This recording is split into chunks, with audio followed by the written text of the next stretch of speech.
Hello and welcome everybody. Welcome back to Scottish Independence Podcasts. We're calling this episode Independence, De Facto Decisions. It's party conference season.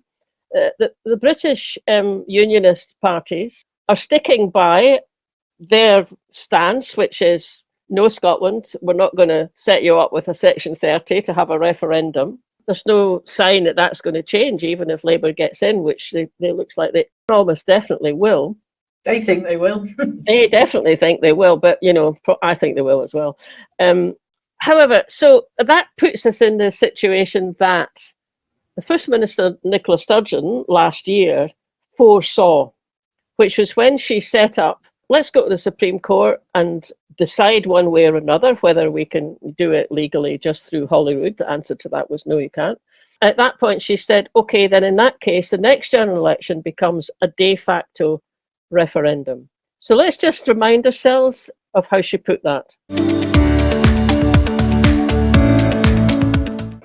It is, of course, possible that the Supreme Court will decide that the Scottish Parliament does not have power to legislate even for a consultative referendum. To be clear, if that happens, it will be the fault of Westminster legislation, not the court. Members. Obviously, that would not be the clarity we hope for. But if that is what the law establishing this Parliament really means, it is better to have that clarity sooner rather than later. Because what it will clarify, Presiding Officer, is this. Any notion of the UK as a voluntary union of nations is a fiction. Any suggestion that the UK is a partnership of equals is false. Instead, we will be confronted with this reality. No matter how Scotland votes, regardless of what future we desire for our country, Westminster can block and overrule. Westminster will always have the final say. Presiding Officer, there would be few stronger or more powerful arguments for independence than that. And it would not be the end of the matter, far from it. I said earlier that two principles would guide what I said today: the rule of law and democracy. Democracy demands that people must have their say. So finally, in terms of process, let me confirm this, although it describes a scenario that I hope does not arise. But if it does transpire that there is no lawful way for this Parliament to give the people of Scotland the choice of independence in a referendum, and if the UK Government continues to deny a Section 30 order, my party will fight the UK general election on this single question: should Scotland be an independent country? Our guest this week is Greg McCarra. We're delighted that Greg can join us. Greg has got a long pedigree as an activist. He's an SNP member.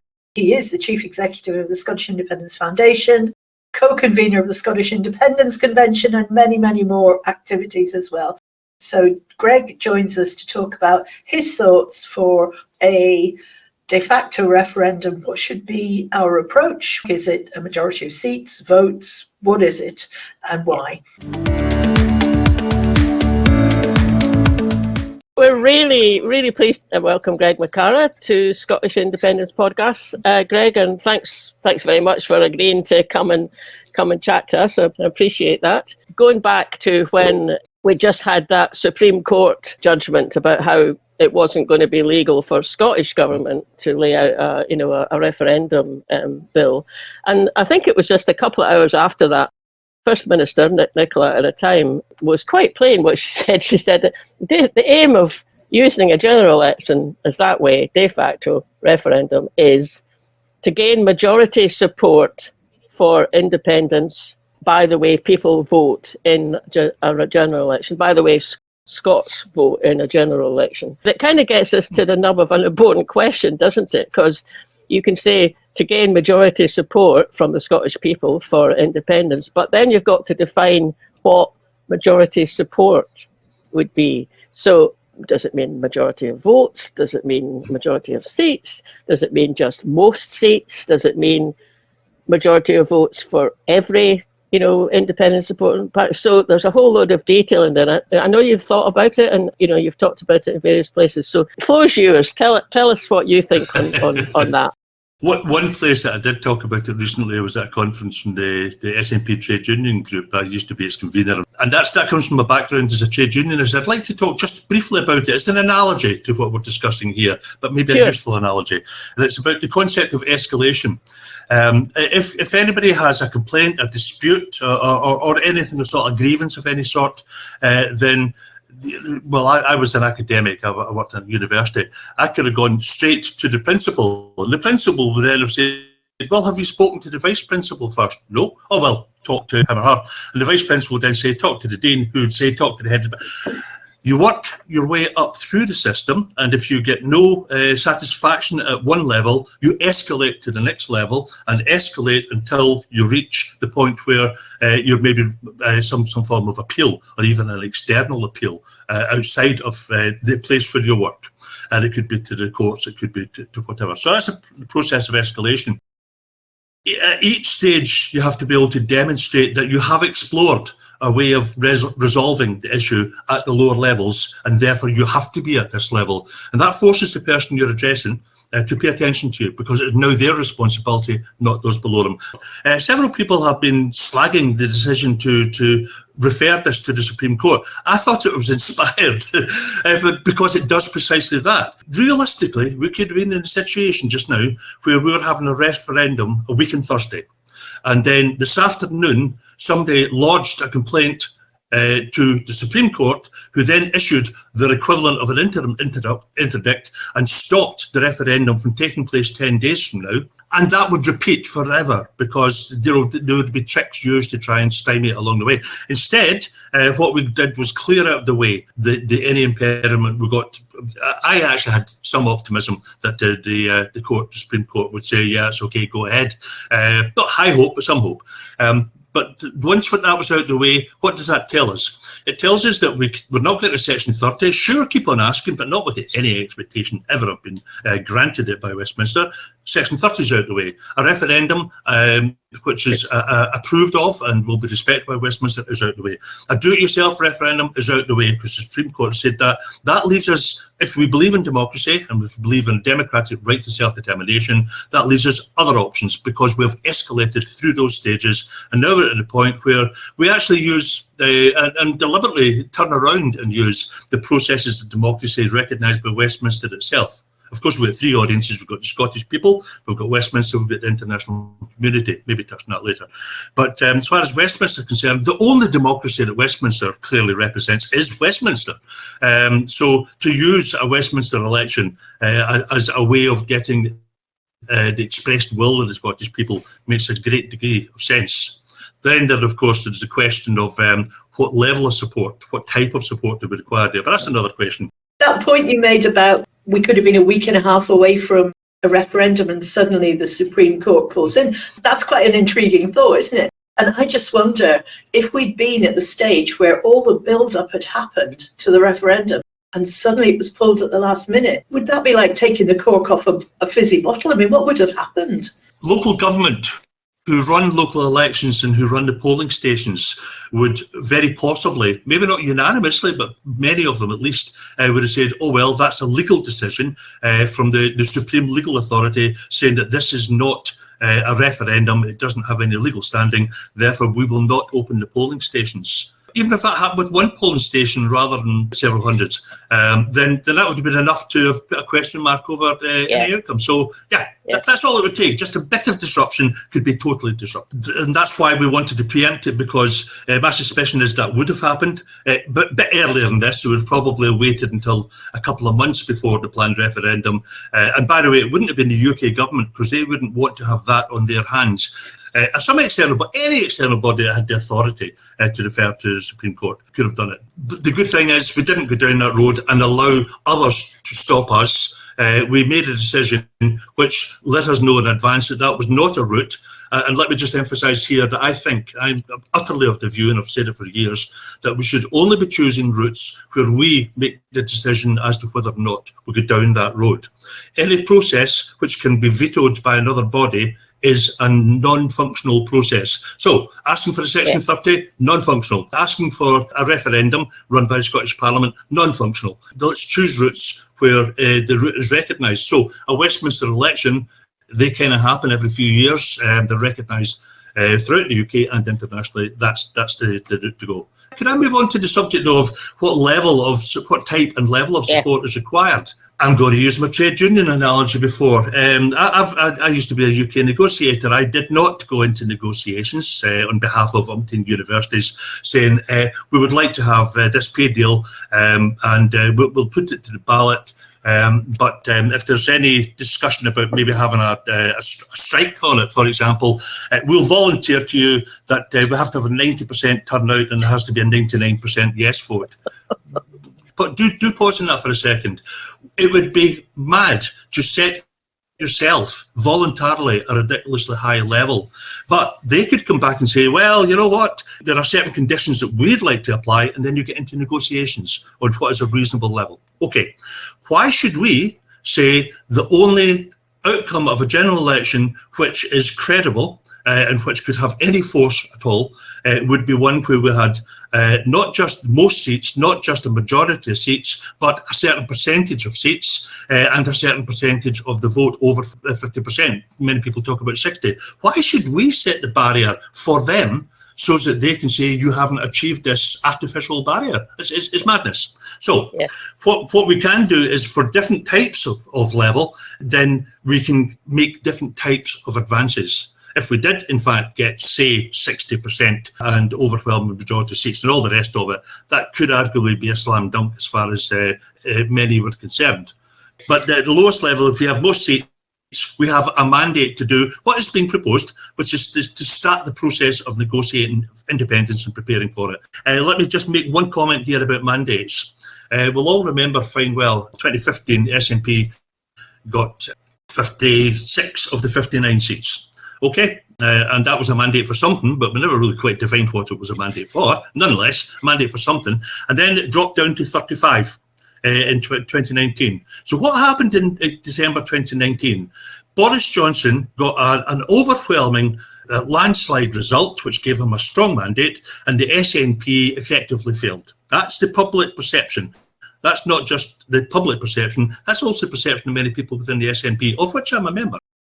The reality of that is that Boris Johnson got 57% of the seats in the UK, the SNP got 61%. The SNP's mandate was larger than Boris Johnson's, and yet we treated it as if the SNP had failed and he'd won. How stupid is that? Exactly. I can understand why people think, oh, look, let's go for 50% of the votes cast at +1. But the way you put it is got a lot of sense to it, because it's like whoever wins this next general election, well, it looks it's going to be Labour, isn't it?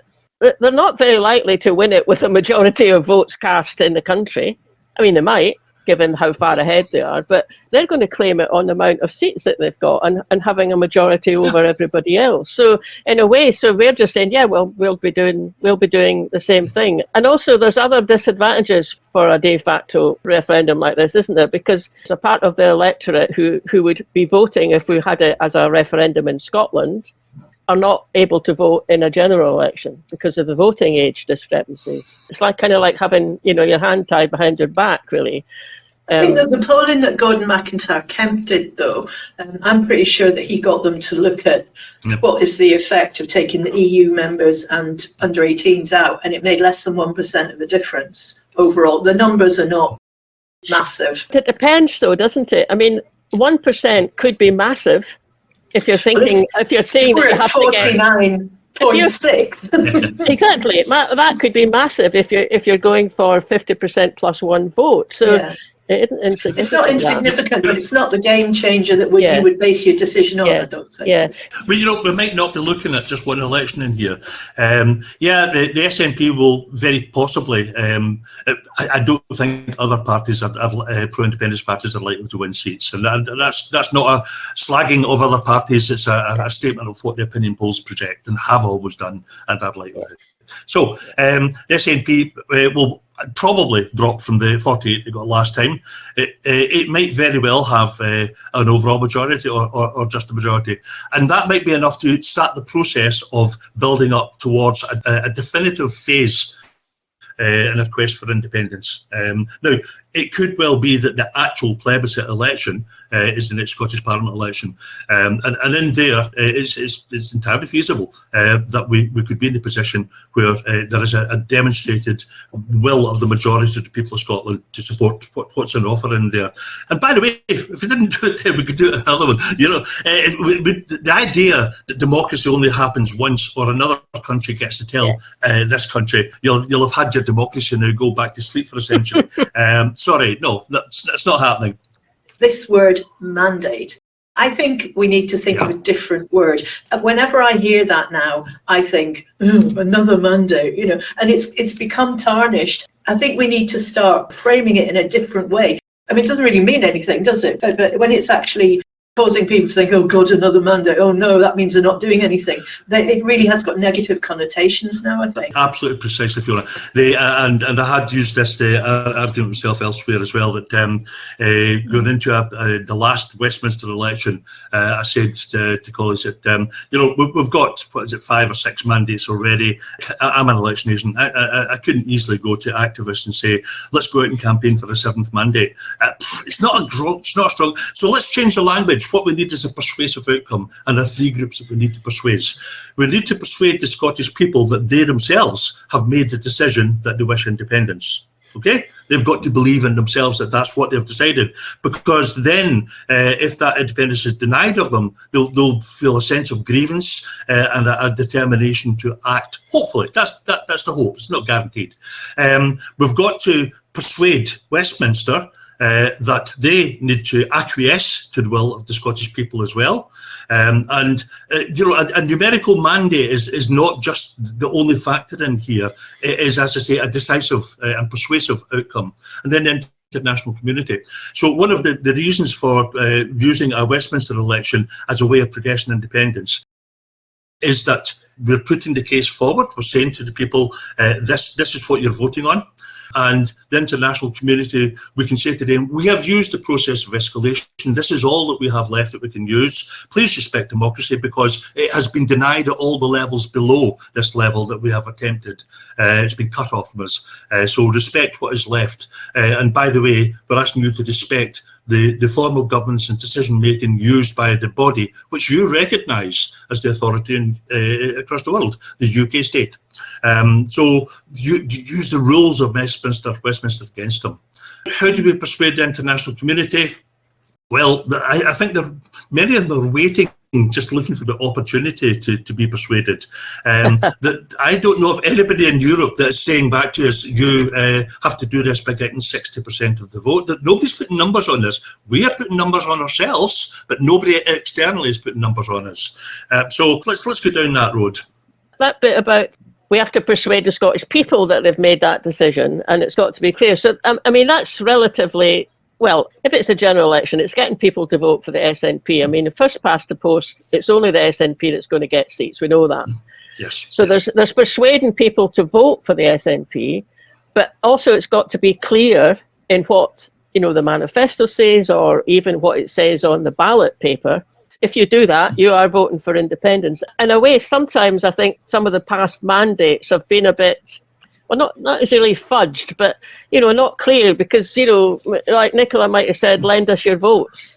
Well, okay, fine, that was good at the time, but actually it doesn't then give you a clear enough mandate that everyone who voted wanted independence, and that's what the Unionists always kind of throw back when in these conversations. So, I mean, relatively simple to make it really clear in that manifesto or ballot paper what you're voting for, isn't it? I think there's a consensus on that already. One of my roles in the movement is I'm the co-convenor of the Scottish Independence Convention, and on their behalf I wrote to each of the political parties. They didn't all respond. They didn't all respond clearly, but what's happened since then has been quite enlightening. The proposition we put to them was that we made sure that the very first line of every manifesto for every pro-Indy party was that a vote for this candidate was a vote for independence. We're seeing that evolve quite nicely. It's on the agenda. I expect it to pass at the SNP conference in the coming weekend. One of the amendments in there, which says add the words independence for Scotland to the party's name on ballot papers, but also to put it in the manifesto. So that's an important one. The SNP, like most parties which have got into power sometimes has spent a bit too much time focusing on how to retain its power, to repeat its electoral success for the sake of being in power. I'm not going to throw that as some heavy criticism. It's a natural development of any party once it's in power, but it needs to be resisted.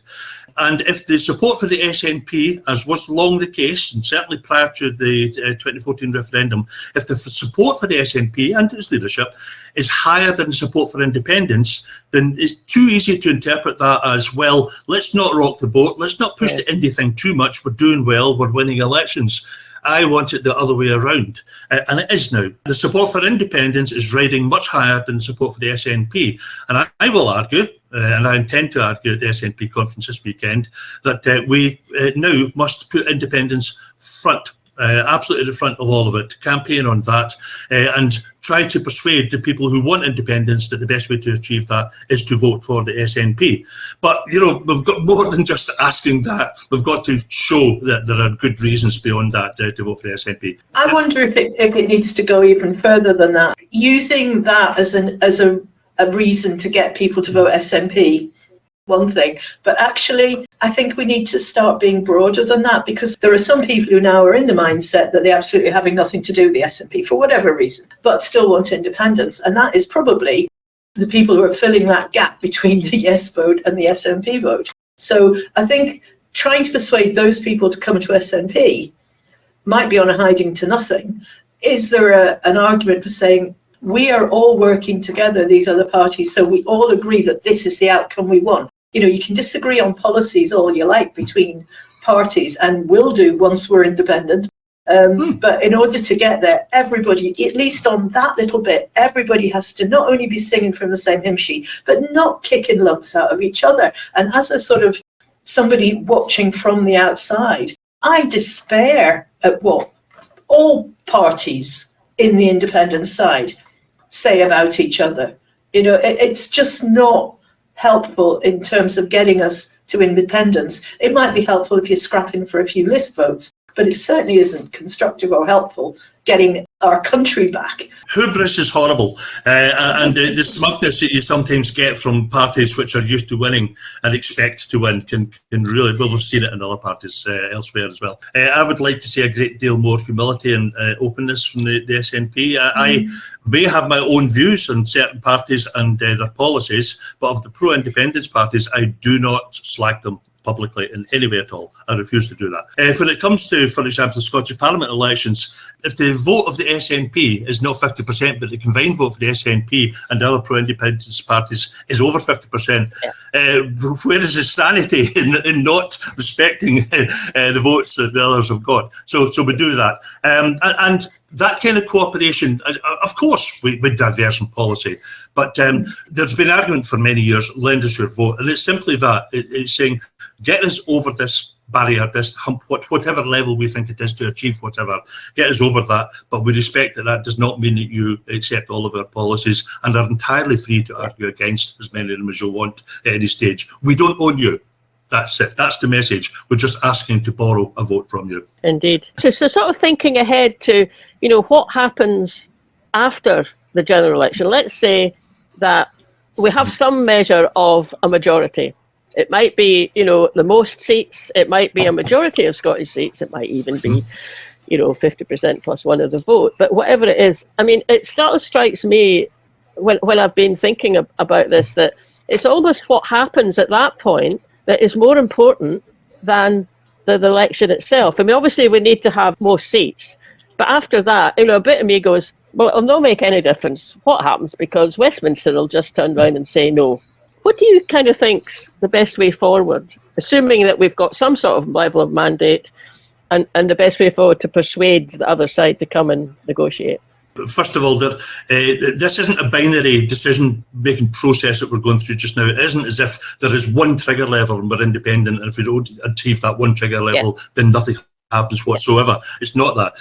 Different growth in the movement towards independence is linearly related to the level of support and the quality and the depth of the mandate that's achieved. You can do so much with a simple majority. You can do so much more with an overall majority, and the rest with a majority votes. Okay, the Constitutional Convention. I've got a bit of baggage in this. I was a founder member.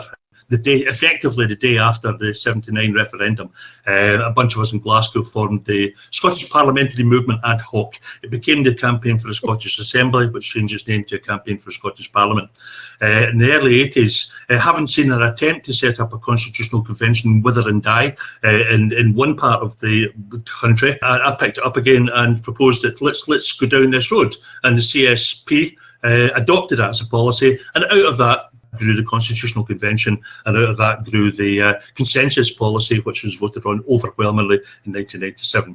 So great. Civic society got together, so it was political parties, it was local authorities, it was trade unions and other civic bodies formed the Constitutional Convention. But that didn't just happen overnight. Long before the Constitutional Convention was set up, there was an attempt by the CSP to have what it called conventions, but they weren't constitutional. Let me emphasise, not constitutional. Could you say what CSP stands for? Campaign for a Scottish Parliament. Right. I was its vice convener for a good while. What its conventions did was gather people who were sympathetic. So lots of senior trade unionists, council leaders, members of parliament, individuals, in an individual capacity, coming together in this. But there was no one body which could stick its hand up and say, we as a body represent the settled will of the Scottish people and this is what we want. That didn't exist. It wasn't until we had gathered together enough people that we felt, right, we could actually now create that body, and we'll call it a Constitutional Convention, and it will speak on behalf of the Scottish people. It was then that we did it. So you gather your support, and then you have the Constitutional Convention. Some proposals you're hearing just now, sadly I have to disagree with them, because the argument is, let's establish a Constitutional Convention and then see if we can make it representative of the Scottish people. Back to front. The Constitutional Convention is created only when it has the recognised clout, recognised by the Scottish people to start off with, but also maybe some international recognition as well. I like the idea, let's bring people together. The fact that the support for independence is ahead of support for the SNP is partly achieved by support for independence increased, and also by support for the SNP having dropped. Dear me, it's created the gap nonetheless. In a perverse way, that is a strong argument to say the SNP itself now must campaign more on independence, reach out to others, find common ground, find a way of demonstrating majority support in Scotland for this big change, and then at that stage, all parties that are for it, all organisations that are for it, and at that stage some trade unions probably for it, will participate. I used to hobnob with the leaders of the STUC back in the 80s and the 90s because they were utterly supportive of devolution. It's a bigger step to get trade unions to support independence. But you know what? For some it was a big step to get them to support devolution in the first place. Things can be done. Yeah. Can I suggest a different word to mandates? Just popped into my head, because that's very much a sort of playing with the system. I would suggest defiance, the level of defiance, because that's what's missing for me in current politics, from whether it's Holyrood bending over backwards to play the Westminster game and asking nicely and no consequence if they just turn around and say no, to our MPs at Westminster are they make some great speeches which are completely ignored. They're outvoted on everything. What is the point of playing the situation that we've got, because it's not working for us? You can probably get us more riled up at the idea of putting our foot down and saying, no, we're not having that anymore, than you can by saying, oh, well, let's play nicely and ask them nicely, and let's ask them even more convincingly. Let's be even nicer. It seems very one-dimensional to me. I think that's why you've probably got groups splitting off from what has been a fairly single-minded movement out of frustration at the pace that things are happening with, but also the tone of it. That's kind of interesting, isn't it? There's been at least once, isn't there, where the SNP MPs walked out of the Commons.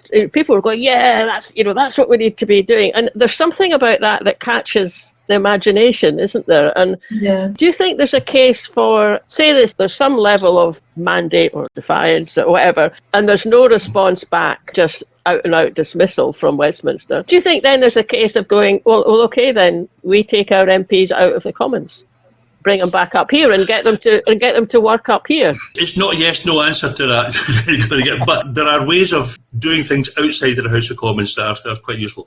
Long before the Scottish Parliament set up, the CSP, again, had a mock assembly, as it called it. It was in the headquarters of Strathclyde Region, who were supportive of what we were doing. By the way, don't forget Strathclyde Region held their own referendum on water privatisation, yes, exactly. And that, wow, yes. wow. Yeah. Right. So they were happy for us to have what we called a mock assembly, a model assembly. Yeah. And it had several parliamentarians, lots of local government people, trade unions all coming together and showing what an assembly would look like and how it could conduct its discussions and what matters it would address and what ills of Scotland it would try to resolve, which were being ignored by Westminster. It got some attention, not massive, but that was one thing. Later on, there was an organisation set up after the 92 election, Scotland United, and what we did in there, we had a model referendum. It was held in Falkirk, and the whole of Falkirk had a referendum. It was a two-question referendum. Basically, do you want constitutional change, yes or no, and if so, choose between independence and devolution. Okay, that was fine, and it got a good result. Pulling your MPs out of Westminster, it has to be for a purpose. You know, it's sometimes when parties do a walkout at Westminster, they have a big huff on television and then they go to the pub. I'd rather they did something slightly more constructive than that, which is could reconvene in Scotland or something similar and sit there and saying, look at us, we will be the government of Scotland working with our already elected Scottish Parliament representatives. And these are the policies which we, as a majority, would pass if we had the power to pass them. So we're going to vote on trade union reform. We're going to vote on the racist policies and the repeal of them. From Westminster's policies. We're going to vote on the rape clause. We're going to vote on all the issues and we'll show that Scotland will vote differently. Pay attention to us. Stop looking at that lot down the road. That's the thing, though. It's a rejection of that part, which we would then start referring to presumably as, you know, the English Parliament, which is essentially what it is, or the rest of the UK, or something derogatory. But as long as we don't do that, I mean, we've just interviewed Almond, as we said, but we didn't agree with everything that he said by any means. But the one thing that really has stuck in my mind is this colonial mindset, and it's a partnership. It's a bit like prisoners collude in being imprisoned. Stockholm syndrome. Exactly, yeah. So something symbolic that makes it look as if we've had enough of this. You know, I mean, how many times do they have to breach the Treaty of Union? How many times do they have to overturn our democratically elected Scottish Parliament? How many times? Because every time we let them get away with it, our power weakens. Something symbolic that you can get people riled up enough behind. Because the word that we keep hearing this weekend, it came out of Rutherglen. We heard this in Rutherglen over and over again, didn't we, Marlene? Apathy. And part of the reason that vote was so low, we know who didn't turn out. And we were speaking to folk in the street. They were totally and utterly over the whole thing. They thought all politicians were rubbish. They were all in it for themselves. There was nothing in it for them. Nobody was making their life any better. And I think if you want to get those people back on board to vote in whatever arena we choose, to vote for something different, it has to be something different to what we've already got. What you just said about if we take the MPs out of the Commons, it's got to be with a purpose. The optics of that are immensely powerful. Yeah. That would be just incredibly powerful to see that happening. And I must say, I'd just love it if it gets to that point. And there's also the point that, you know, back in 1707, it was the Scottish MPs who voted for the union to go down to London. So, you know, there's a symmetry about that, isn't it? Then it's the Scottish MPs down in London who come back to Scotland and start operating as we'd like them to. Graham McCormack actually said that actually is ending the treaty, pulling our MPs out of Westminster, because the treaty is what put them into Westminster, which is symbolically, again, that's a huge, the optics on that would be immense. Now, whether that's legally the case or not, I don't know. But I think you could certainly make a big international splash by doing that. Yeah. Yeah. We need motivation. People need a motive to vote the way we're asking. And just shouting at people saying, how dare you not vote for me is just not very good. It doesn't work. Let me use another wee analogy in here. 2014, the referendum. And I was chairing the local the Yes campaign. And we had particular areas, I live in West Lothian, so particular areas of Livingston we canvassed very heavily, getting good results. And on the day of the election, of the referendum, I ran one team, local MSP Angela Constance ran another team. We phoned each other after about an hour and said, let's just give up, let's stop. And that was because every single door we went to where people had said that were voting that yes, had already voted, or it's so clear that they were emphatically, certainly going to go to the polling station very, very soon, that we realised doing the knock-up, as you call it, was pointless. There's no need. Those people were doing it because they saw change coming, and they were convinced that it was absolutely coming because they could see the argument behind it and why that should be believed. And we've got to get to that position again. I describe myself as reasonably radical, and I'm a trade unionist, as I think I've mentioned once or twice. You've got to have a way of telling ordinary working people that your life will be better. Pensioners, yes. you've got 29% of the average salary as your pension, whereas in Denmark it's 101% of the average salary. Wait a minute, do you really not want the status quo? Give them a reason for change. Every single sector that you want to win over. Be radical, be bold. I agree with that entirely, but who is successfully telling that story right now? It's the Labour Party. Now, I will not vote Labour ever again. But there's a lot of people who, if they're looking for change, the Labour Party were the ones that are promising it. And while I don't think they're ever going to be as popular in Scotland as they ever were, if you think of how SNP at Westminster, doesn't matter what they propose for change, it's not going to get any traction at all because of the sheer numbers. Whereas Labour in power at Westminster, I get the attraction of that as somebody who actually can deliver change. Now, whether they will or not, because as we know, they're trying to become Tories to appeal to the Tory voters, it's not a nice situation, but I think they are winning the war of communication. We can't go out there and say, vote for us for change, when we're the ones who are empowering Scotland. So whatever you vote for in Scotland is what you're going to get. We can't say vote for us for change at Westminster because we can't do anything because there's not enough of us. We're in a slightly unusual phase of politics just now, heading towards the general election, almost certainly next year.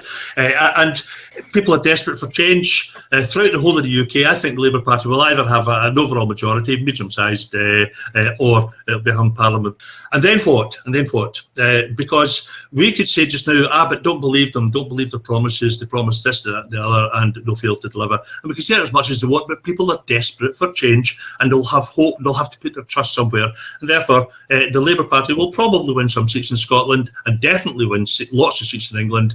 It's what happens after that. Now, this is the phase that we're going through just now. I think we have to get through that phase. And at the other end of it, that's where the half promise that would look after people who are struggling will become clarified by no action.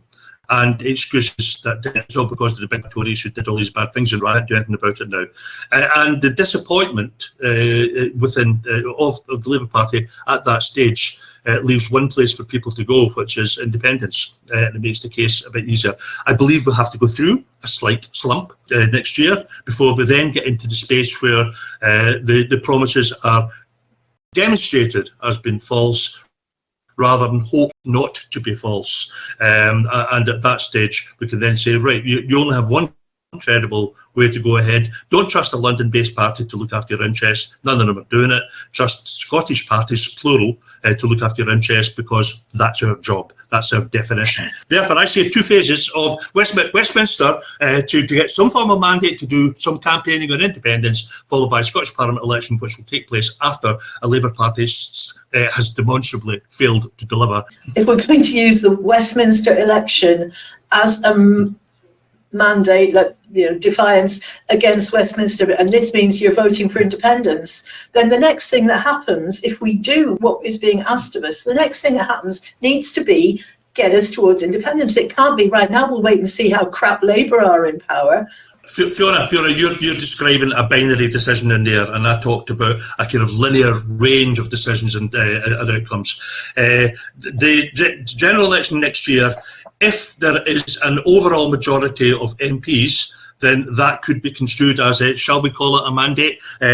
to start negotiating independence. If there's a majority vote that it's more than just some kind of mandate, the process will start, and that is it. And we shouldn't allow everybody to try and stymie it. But it's not binary, because if we achieve less than that, then there is still something that we can gain from it. And if the SNP gets, for example, the biggest number of seats, or preferably even the majority of the seats, then that gives a rationale for them and support for them to actually do much of what you're arguing for. I don't believe that we can deliver independence for Scotland until such times as we're able to point at some result somewhere and say that shows that the Scottish people want it. And until we do that, it's wrong. We can still do things rumbling away in the background all the way through here. I talked about increasing the support for independence.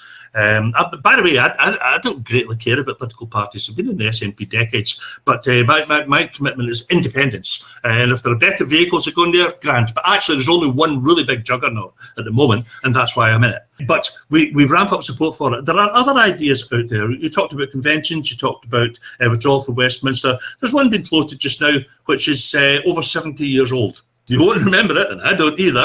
Happened a few years before I was born, but it's Scottish Covenant.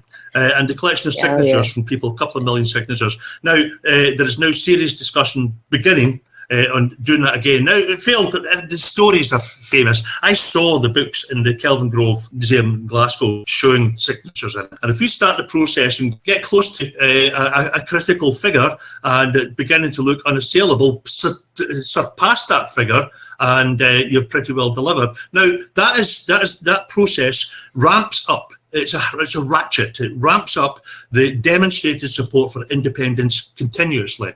And that's a useful thing to in the background, because the threat to Westminster, if they don't capitulate to our demands, increases by the day, by the week. I like that idea for that reason. You're going to hear more of that in the near future. It's about to be launched. Not by myself, it's others doing that, but good luck to them on it. It was in the National last week, Robin McCarra. That's the one. Yep. Mm-hmm. I listened to Robin doing a presentation on that last week in the Scottish Independence Convention. That is one. There are many ideas out there, and you've mentioned other people's ideas, which, I refuse to dismiss any of them, frankly. All ideas should be brought for discussion. And There's an expression I used just last week chatting to friends that it came from a sci-fi book that I read when I was a kid by Robert Heinlein. And the line that he used in it was, "Don't jump to conclusions. You might scare the best ones away." And therefore preemptively dismissing other ideas is just wrong. Listen to the ideas, analyse them, see if there's grains or whole bucketfuls of truth in them, and have the humility to change your own views if you're persuaded by the arguments of others. And once we've got that level of humility and cooperation, then we can actually march in step towards independence instead of dancing around each other. That's great. I really like that. It's really good talking to you. I really like the kind of, the language, like what you started off with, and like making comparisons with trade union things like escalation. So you escalate something up, and it's important to go through all of those stages in order to have legitimacy when you get to a higher one. I think that's really important for people to understand that. And ratcheting things up after this next general election, whether we take the MPs out or whether, we do something like collect all those, couple of million signatures to saying, I want to be independent. It's just really good talking to you. And thank you,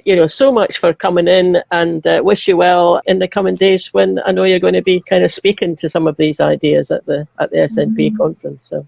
Yeah, good luck with that. Thank you so much. Thank you very much. I've thoroughly enjoyed the chat. Thank you, Marley. Yes. Thanks, Fiona. I don't know about you, Fiona, but I really appreciate the way very interesting how he laid it out, how he brought in, ways of looking at things from, trade union negotiation kind of steps and dealing with issues to that bit about escalation that he mentioned at the beginning. He's just put it all into a really good perspective and brought up some, things that people need to think about. I mean, for example, that one, it's not an either or situation. It's a progression. It's going to be a series of steps. I said at the beginning, this is party conference season. The SNP conference is happening in a few days from when we're publishing this podcast. So our plan is to revisit this theme, isn't it? To come back with a different set of guests, see what comes out of that conference. If anybody missed our interview with Greg McCormack, which we did a couple of weeks ago, that's another set of proposals that could play into this conference. Yeah. There's lots of different views about what's best. And I really enjoyed listening to Graham when we had him on the show. Yeah. But I equally found Greg quite convincing the way he discussed why would we give ourselves a higher bar for success than we need to. And, you know, whoever wins the general election, they might have 40% of the vote, but they will have a majority of seats. Yeah, exactly. So why would we go for anything different? Yeah. And I think the explanation of how it's sort of a ramping up process is quite helpful. But what do you think? Maybe some people have got completely different ideas. If so, let us know. But for now, thanks for listening, everybody. Yeah, thanks for listening. And if you enjoyed the programme, go onto Facebook, like our page, go onto YouTube, like this video, but also join the community there. It all kind of helps us, you know, get a little bit further reach in what we're trying to do. But yeah, see you soon.